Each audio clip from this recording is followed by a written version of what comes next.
Hi. So today I want to share with you something that I've been working on for a while now. I'm hoping by the end of this video you can understand other people a bit better and also yourself, perhaps more importantly. After all, that's kind of what this channel is about, leveraging the individual's ability to transcend whatever environment it is that they're facing at the time. Whether that be something external like other people, or whether it's something more internal like your own emotions or ideas or perceptions. So, I want to encourage the idea that you have free will, and I want to encourage the idea of self determination. Now, of course, there are environments where people or systems or something gets in the way of you going from point A to point B where you are to where you want to be. But I want to focus less on, oh, this is in the way, I can't do this, and more focus on, what can you do? What can you do? Because that's ultimately what's going to make us take steps, all right? Look at where we can change, and perhaps look at where we ought to change. And to that vein, there's something that I felt to say that maybe it's more common nowadays, but it's probably honestly not more common. We're in an age where uh, media is accessed so easily. We can communicate with the whole world. We know what's happening globally so instantly. Um, that perhaps I'm just seeing this more represented and skewed my perception a bit.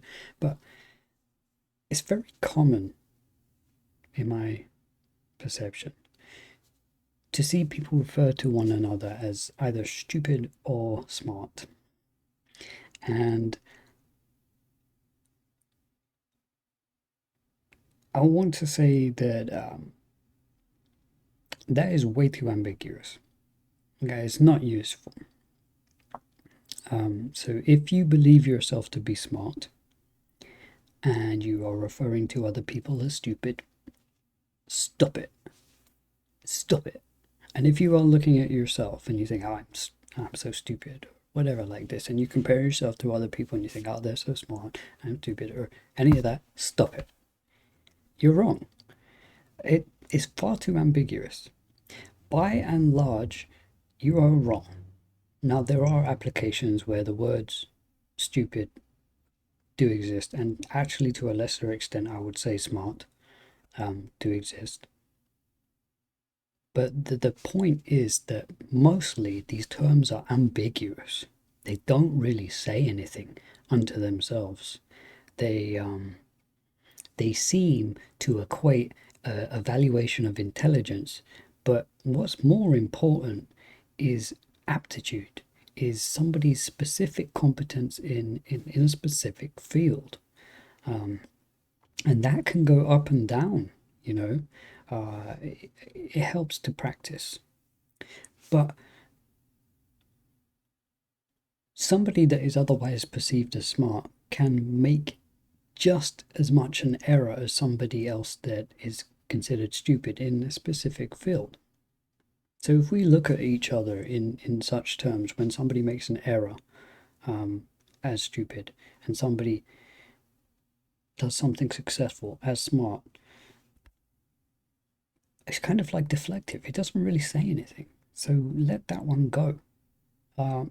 In debate, we refer to the insult of somebody rather than addressing, well, the phrase is called ad hominem, which essentially means that you are addressing you're trying to insult or berate or belittle the individual or their character or their intelligence rather than actually addressing the specific claims that are being made at the time. So, in essence, to say somebody is smart or stupid is really just a cop out.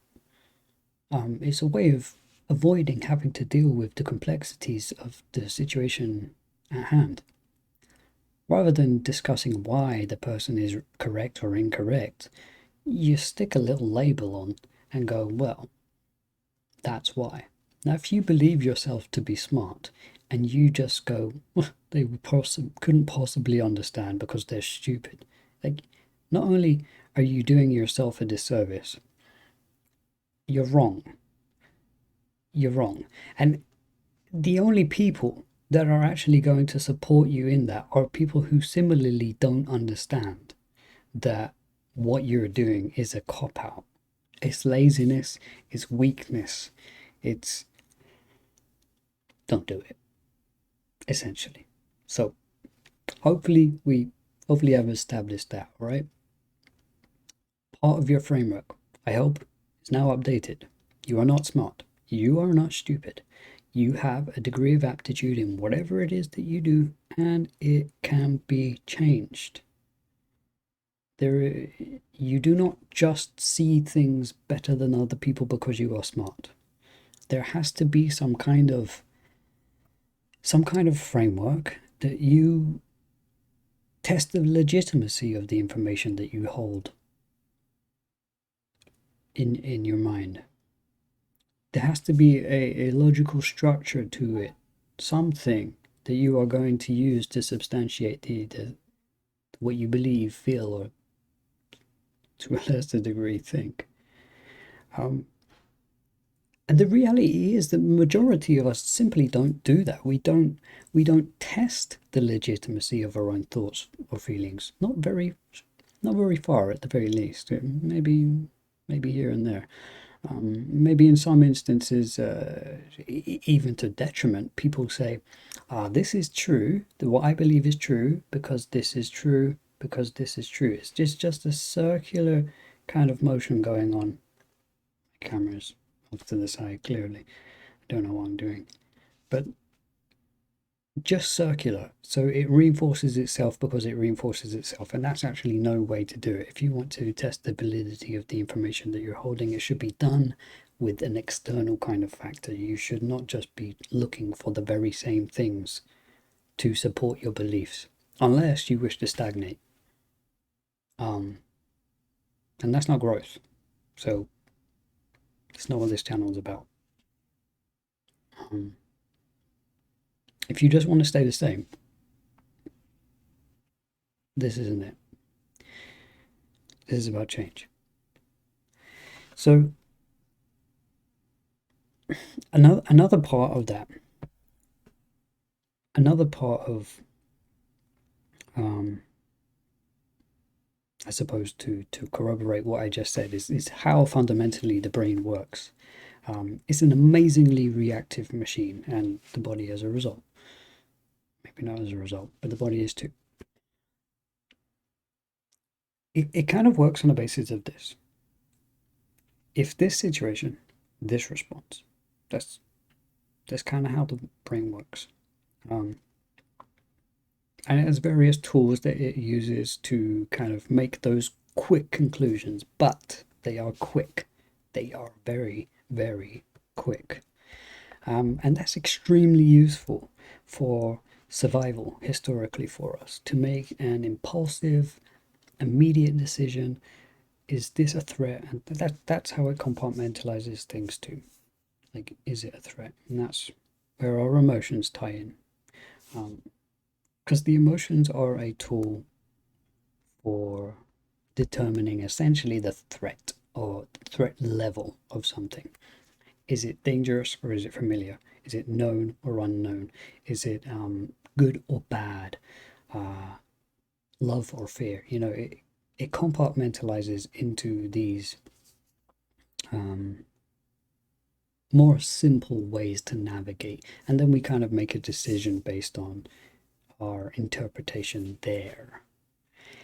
Amazing for survival if you make the right decision, sure.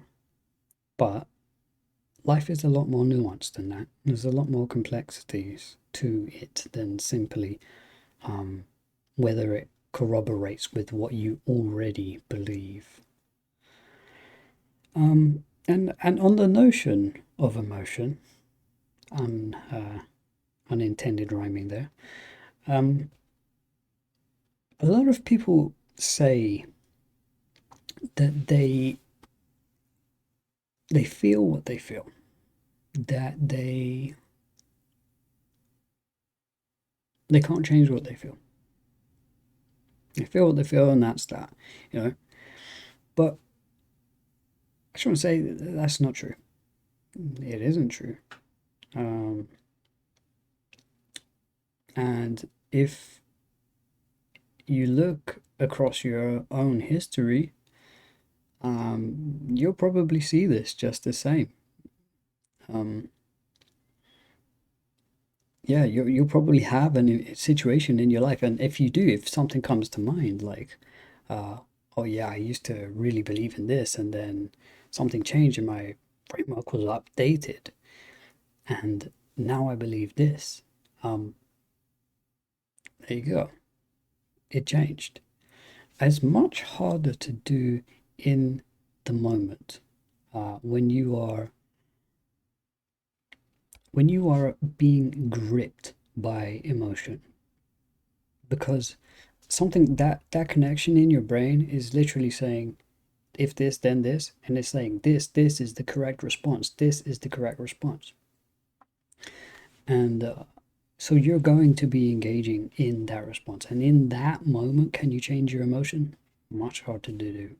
Much harder to change your perception or ideas and emotions in that frame. But afterwards, um, you have the ability to. Now, I've heard it referenced that there's kind of like three modes of processing.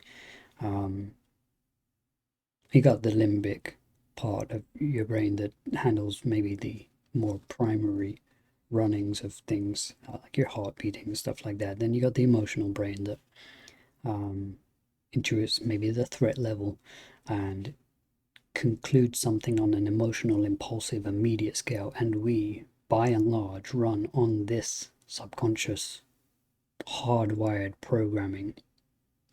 Then there's the last part, the neocortex, the thing that supposedly separates us from animals, the ability to consciously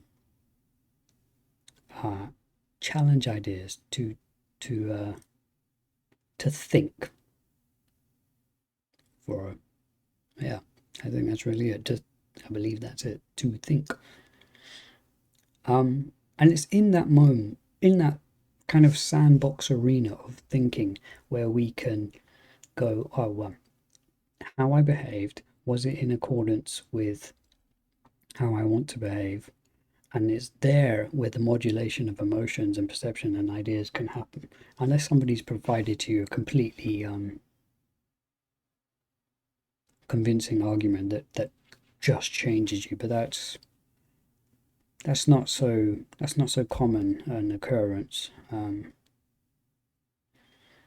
But yeah, what you can do yourself is to intentionally look at the situation and set up yourself a deliberate standard, a deliberate framework where you are operating from, and you can call this framework your standards and say, well, these are the standards that I employ, and this kind of emotional response is not what I want to give in this environment, and so I'm going to figure out what things I need to do to change that. I'm going to update my framework. Just engaging in that alone will change things for you, because next time something happens around, you'll have the if this then this, but you'll have the if this then this with the addition of I have some extra framework to add into this, so that changes the landscape that you're engaging in at that time. um so yeah, the point of this is essentially to understand that you are not static, and concepts like smart and stupid are static. Concepts like this is how I feel, think, and believe are static. Usually, when we talk about them, they go, this is what I believe. Did I say they? I mean, we. Interesting. The way that we tend to behave is going, I believe this. And there's a kind of an implication here that it's a static thing that can't be changed. Um, but what I'm hoping here is the idea that it can be. Now, this part of the brain that I mentioned before, the neocortex, it supposedly develops around 24 years old. Changes. Different studies seem to say different things. But that doesn't mean that you can't change your mind at other times. Now, I remember a time with my nephew challenging him on some ideas that he held at the time. He's like, no, no, no, this is it. But afterwards, you get to talking, and then a next situation comes around, and he's like, yeah, yeah, I remember what you said last time. So, and you can see that, like, even though the brain has not fully developed yet, you can still change those minds. So there is no reason why you cannot change things. Like, if you feel that you're a very anxious person, and this is a kind of a determination of yourself, a definition that you have of yourself, that I experience anxiety, that is what you should do, by the way. Rather than saying my anxiety, do not use that, because you are literally associating the minus of it, my-ness, not minus, of it, the ownership of the anxiety. But it is in control of you. So you need to, one, establish a difference that is not your anxiety, it is anxiety that you are experiencing, and go above that. And you're going to have varying degrees of success with this depending on where you are personally, but take this into account, right? You have a framework right now. I have a framework. We have a framework. It can be edited. It can be modulated. It ought to be edited and modulated if we want to go from where we are to where we want to be. And if we can't, or if we don't believe that any kind of modulation needs to happen in our behavior, ideas, or thoughts, then that's another topic. I'll talk about that in the next video. That is what's referred to as ideological conviction. That's dangerous. That is not good for you or yourself. Now, there are some things, of course, for your own boundaries should be set, as I'm not going to concede on this, but intellectually, emotionally, you should seek to update your framework, upgrade your mind, and know that you can. That's pretty much all I have to say, I think, today. Sorry, it was a bit of a long one. I hope it wasn't too long for you guys. If you have any kind of experiences yourself, like truly, if there's an idea where you thought, this changed my mind, let me know about that stuff. If you feel like I'm having trouble changing my mind on, let me know about that stuff. If there's throw it down in the comments. If you like this video, please do like it. You'll help me out tremendously, leaving comments, subscriptions, liking, all of that stuff. And I want to reach more people, because I believe that this, it maybe sounds arrogant, I believe this can help people, because I know that this stuff helped me once I understood it. It totally transformed the way that I perceive the world, the way that I perceive myself, the way that I can navigate. And I don't believe enough people understand this. So yeah, get it out there. And if you got any disagreements with what I say, help me refine myself. Tell me where I'm wrong. Open a dialogue. I'm not about shutting things down. I want to continue. I want to grow, and that happens through challenge. So bring it on. Cool. That's about all I've got to say. I'll see you guys in the next one.